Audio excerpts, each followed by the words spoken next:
Hello everyone. If a question is given in that condition, current ratio of the company is 2:1 and we have to see here we give the reason for the following: improve, reduce or not alter. It's mean decline the current ratio. ये conditions हमें बतानी है on the given statement कि questions में statements given है and it is said current ratio improve, reduce और decline. In that condition what you will do? Okay, first you see here is one condition is repayment of current liabilities. Repayment of current liability. Now you first assume the figure.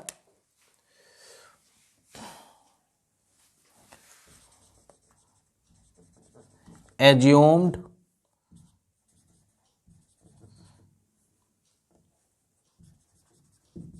according to 2:1 current assets age 2 lakh and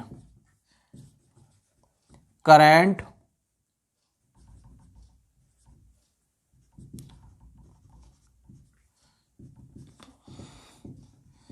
liabilities age 1 lakh.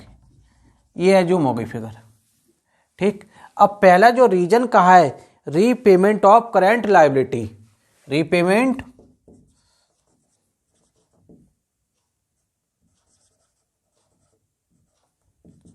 Of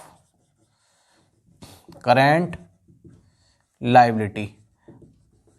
first reason what will happen in the current ratio if it is said repayment of current liability. जब current liabilities का repayment किया जाए, suppose a current liabilities accounting,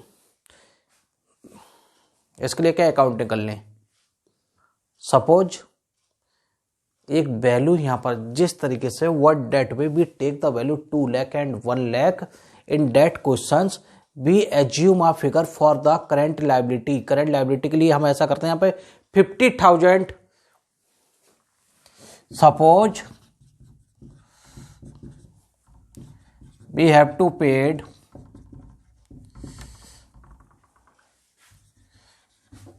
current rupees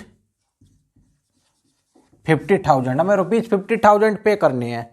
अब जब rupees 50,000 पे किए जाएंगे तो जो हमारा फॉर्मूला था current ratio, current assets upon current liabilities, देखो इसमें 2 lakh अपॉन 1 lakh. अब लायबिलिटी क्या है? 50,000 पे करने हैं आपको. क्या करने हैं? 50,000 पे करने हैं. तो हमारी लायबिलिटीज लेस हो रही, कम हो रही है. जब लायबिलिटी कम हो रही है 50,000 बी पे, तो क्या हुआ? क्या चेंज हुआ यहां पर? जो कैश था, करंट एसेट्स थी 2 lakh की, 2 lakh में से हमारी 50,000 क्या हो गई? वैल्यू लेस हो गई, क्योंकि हमने कैश पेमेंट कर दिया इसमें से. तो वैल्यू बचेगी आपकी 1,50,000 अपॉन 50,000, 3:1. अब देखो जो रेशो दिया गया है वो है 2:1. ये जो आया निकल के 3:1, 3:1 वैल्यू आ गई आपकी. It's means current ratio improve हो गया. यहां पर करंट रेशो बढ़ गया ना इससे. देखो पहले 2:1 था, अब कितना हो गया? 3:1. सो करंट रेशो इंप्रूव. अब देखो नेक्स्ट कंडीशन यहां पे क्या दी गई है. कह रहे हैं कि परचेजिंग गुड्स ऑन क्रेडिट. भाई अब नेक्स्ट कंडीशन है यहां पर परचेजिंग गुड्स ऑन क्रेडिट. ठीक, ये वैल्यू दी गई. ये कहा गया कि परचेजिंग गुड्स ऑन क्रेडिट. तो हमें देखना है कि वैल्यू हमारा करंट रेशो इंप्रूव होगा, रिड्यूस होगा और डिक्लाइन होगा. If this condition is said it is in the question कि purchasing of goods on credit. Suppose goods for rupees, suppose कर लेते हैं हम, इसमें मान लेते हैं suppose goods for rupees 25,000. Goods for rupees 25,000 is purchased on credit, is purchased on credit, credit पे परचेज किया गया है। तो अब क्या हुआ, जो हमारे 25,000 की जो वैल्यू है, जो गुड्स परचेज किया है, गुड्स आए हमारे पास, इट्स मीन्स स्टॉक। ठीक है, अब देखो पहले तो ये देखो जो रेशो दे रखा है आपका कितना, 2 lakh upon 1 lakh. Goods purchase किया, वी हैव टू पे, वी हैव टू पे, तो ये हमारा क्या होगा, ट्रेड पेएबल, कि हमें ये पे करना है इसकी अमाउंट। ठीक है, इसमें क्या इंक्रीमेंट हुआ, जो करंट एसेट्स में, करंट एसेट्स में क्या बढ़ा, स्टॉक। कंपनी में क्या आ गया, स्टॉक आ गया 25,000 का, जिसको हम क्या लिखते हैं, इन्वेंट्री।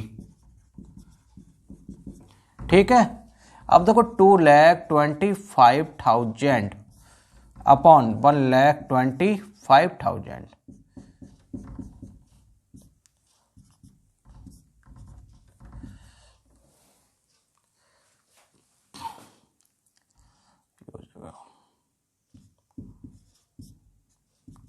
देखो 1.8:1 आया value,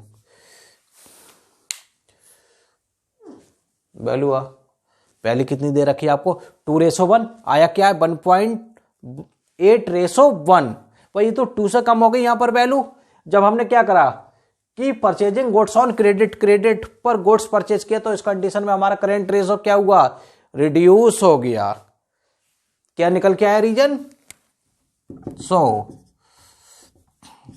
current ratio is reduced. ठीक है, करंट रेशो इज रिड्यूस्ड। अब नेक्स्ट कंडीशन, अब देखो नेक्स्ट कंडीशन यहां पे दी गई है, क्या दी गई है, कह रहे हैं कि sale of an office equipment, sale of an office equipment for rupees 11,000 and cost of this 10,000। Cost कितनी थी, 10,000 का एक फर्नीचर था, ऑफिस फर्नीचर, ऑफिस फर्नीचर ले लो, इक्विपमेंट है, यहाँ पर कह रहे हैं ऑफिस इक्विपमेंट है। For example as a furniture we take here कि फर्नीचर हमारा 10,000 का था और कितने का सेल हुआ, 11,000। इन दिस कंडीशन, जब कोई वैल्यू इंक्रीज होगी, इंक्रीज किस कंडीशन में होगी, अब देखो भाई यहां पर इंक्रीज किस कंडीशन में होगी, हमने वैल्यू सेल की, यहां पे फर्नीचर सेल किया, तो हमारे पास क्या आया, कैश। कंपनी में क्या इंक्रीज हो गया, कैश इंक्रीज हो गया। कंपनी में क्या इंक्रीज हुआ, कैश इंक्रीज हुआ। अब देखो 2 लाख तो आपको ऑलरेडी है करंट एसेट्स अपॉन 1 लाख। जब कंपनी में 11,000 का आपने सेल किया है ऑफिस इक्विपमेंट, उस कंडीशन में क्या हो गया, और जिसकी कॉस्ट कितनी थी 10,000, कॉस्ट 10,000 थी, यहां पर वैल्यू आपकी कितनी है, और 11,000 में सेल कर दिया, 11,000 में सेल कर दिया हमने। तो अब यहां पे एक बात क्लियर हो जानी चाहिए, क्या क्लियर हो जाएगा, कि हमें 1,000 का प्रॉफिट हुआ, 1,000 का यहां पे क्या हुआ, प्रॉफिट हुआ। अब देखो यहां पर तो टोटल वैल्यू कितनी है,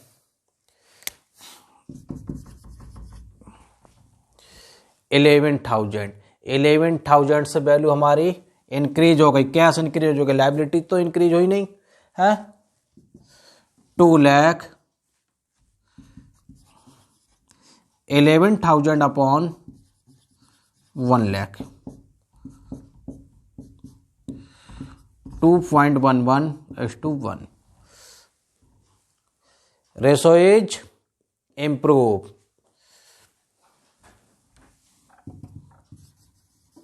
current ratio is improve.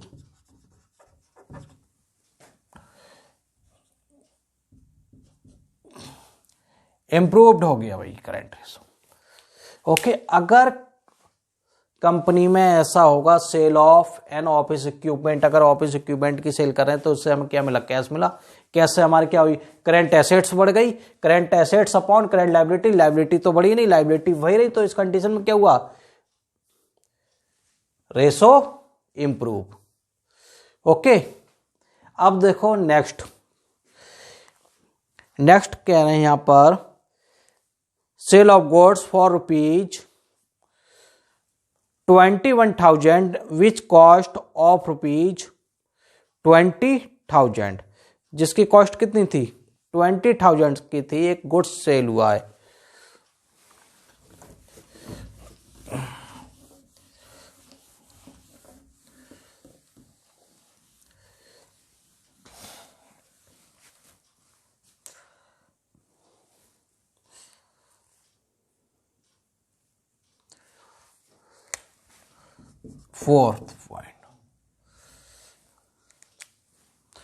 Fourth point क्या है आपका, sale of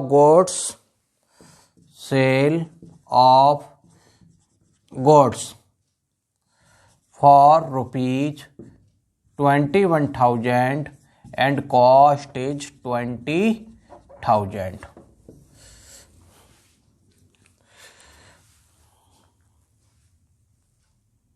Now, if the sale of goods is sold, which cost was 20,000 and sale for rupees 21,000, in that condition you earn the profit for 1,000 here. Why that way?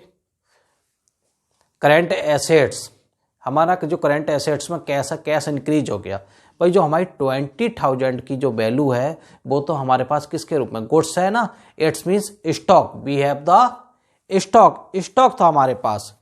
क्या था यहां पर, stock थी value, यहां पर already add था। तो अब देखो इसमें कैसे करेंगे कैलकुलेशन, 2 लाख अपॉन 1 लाख। भाई गुड्स कितने का सेल हुआ है, 21,000 किस में मिली हमें, कैश में मिली, माइनस था क्या ये inventory. What was this inventory, क्या थी ये हमारे पास एज अ इन्वेंट्री, कितने थे 20,000 as a inventory. Inventory means stock, ये माइनस कर दो स्टॉक, ठीक है। Value will come here 2,01,000 upon 1 lakh.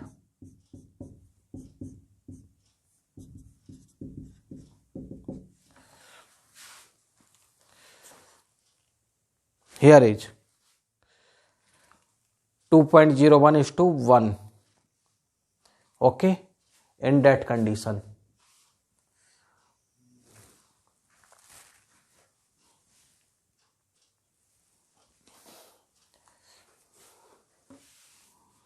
यहां पर एक बात क्लियर कर दूं मैं, यू सी हियर 20,000 की जो इन्वेंट्री थी, स्टॉक था, बी सेल फॉर रुपीज 21,000। अब यहां पर आपके माइंड में एक बात आ रही होगी कि सर ने यहां पे 2,21,000 वैल्यू क्यों नहीं लिखी, 1,000 ही क्यों लिखी हमने, पता है कि जो हमारा 2 लाख की जो करंट एसेट्स ना, करंट एसेट्स में ऑलरेडी हमारा 20,000 ऐड है। जो हमारा स्टॉक है ऑलरेडी 20,000 की वैल्यू ऐड है, तभी तो हमारी करंट एसेट्स आई। करंट एसेट्स में क्या आती हैं, debtors, BR, stock, current investment, prepaid expenses, ये सब चीज, ठीक है, एक्सेट्रा। तो जो हमारा स्टॉक था 20,000 की, जो गुड्स की सेल की बात हुई है यहां पर, तो ये ऑलरेडी उसमें ऐड था हमारे पास। तो जो हमारा रेशो निकल के आया है वो ऑलरेडी ऐड है। कि 20,000 तो हमारे करेंट एसेट्स में ऑलरेडी शामिल है, फिर हमने उसी 20,000 को क्या करा, 21,000 में सेल कर दिया कि हमारे पास वैल्यू रखी हुई है कोई वैल्यू, उसको हमने 2 लाख में ऐड कर रखा है और 2 लाख में से ही वही वैल्यू उठा के कि 20,000 की वैल्यू 21,000 में सेल कर दी। भाई हमारा कैश कितना बड़ा है यहाँ पे, कितना बड़ा है यहाँ पे कैश, 1,000 ही तो बड़ा है यहाँ पे, वैल्यू कितनी बड़ी, 1,000। अगर आप ऐसा समझ लो कि आपके पास 2 लाख का के करेंट एसेट्स हैं जिसमें स्टॉक आपने, अच्छा चलो मान लो आपने स्टॉक इससे निकाल लिया तो आपके पास 1,80,000 की करेंट एसेट्स रह गई, ठीक है। तो जो 20,000 को हमने कितने में सेल कर दिया, 21,000। अब जो सेल हुई हमारे पास क्या आ गया जी, 21,000 कैश आ गया। कैश किस में शामिल हुआ, इसमें किस में शामिल हुआ, 21,000, 2,01,000। कितना चेंज हुआ, ओनली 1,000 का ही तो चेंज हुआ है यहां पर। ओके, अगर इसके बाद भी कोई कंफ्यूजन है समझने में तो मुझे कमेंट कर दें, मैं नेक्स्ट लेक्चर में आपको क्लियर कर दूंगा।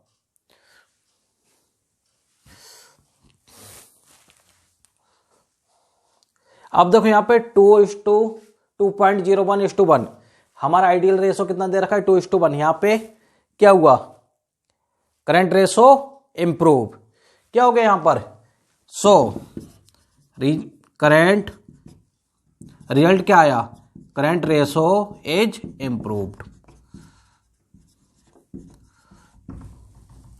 अब देखो आपका नेक्स्ट है redemption of debentures, redemption of debentures.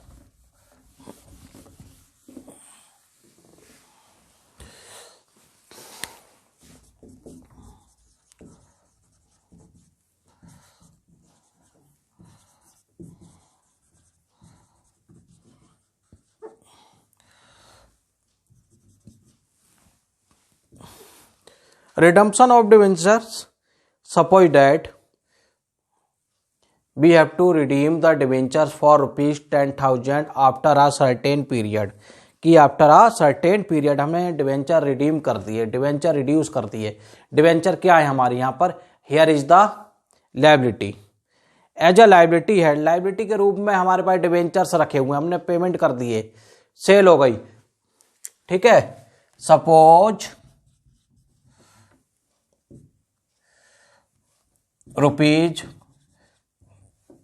₹10,000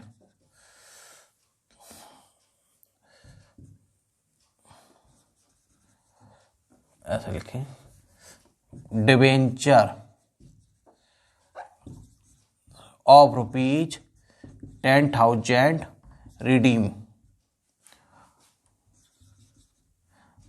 redeemed, okay.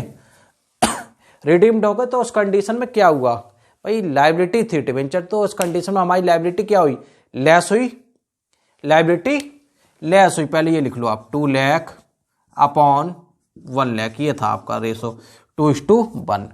तो उस कंडीशन में क्या हुई, आपकी लायबिलिटी लेस हो गई, कितने से लायबिलिटी लेस हुई, 10,000 से, ठीक है। लायबिलिटी क्या हो गई यहाँ पे, 10,000 से लेस हो गई। जब 10,000 का पेमेंट किया गया तो हमारा क्या हुआ, कैश कम हुआ, कैश कम हो गया, कितना बच गया अब यहाँ पर, 1,90,000 अपॉन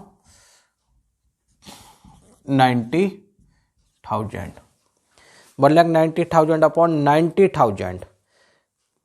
डिवेंचर हमने रिड्यूस कर दिए, रिडीम हो गए यहाँ पर हमारे डिवेंचर्स एज अ लायबिलिटी, एक लायबिलिटी के रूप में, एज अ लायबिलिटी नहीं, ऑलरेडी डिवेंचर हमारे लायबिलिटी होते हैं, ठीक है। तो हमने 10,000 का पेमेंट कर दिया है डिवेंचर्स का, लायबिलिटीज हमारी कम हो गई, कितनी कम हो गई, 10,000 से कम कितनी आ गई, 90,000 रह गई हमारी लायबिलिटी।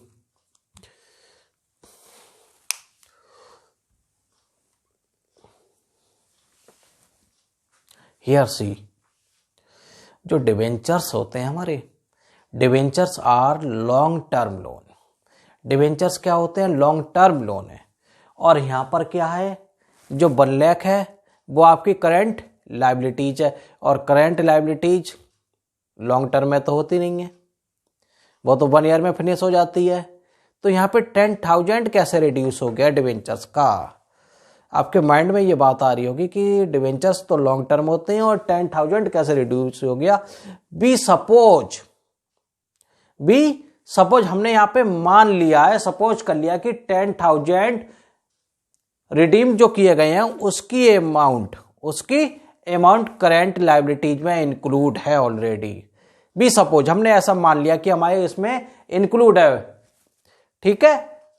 तो कितने बच्चे 90,000 और 10,000 जब रिडीम हुए, पेमेंट हुआ, तो कैश कम हुआ 1,90,000।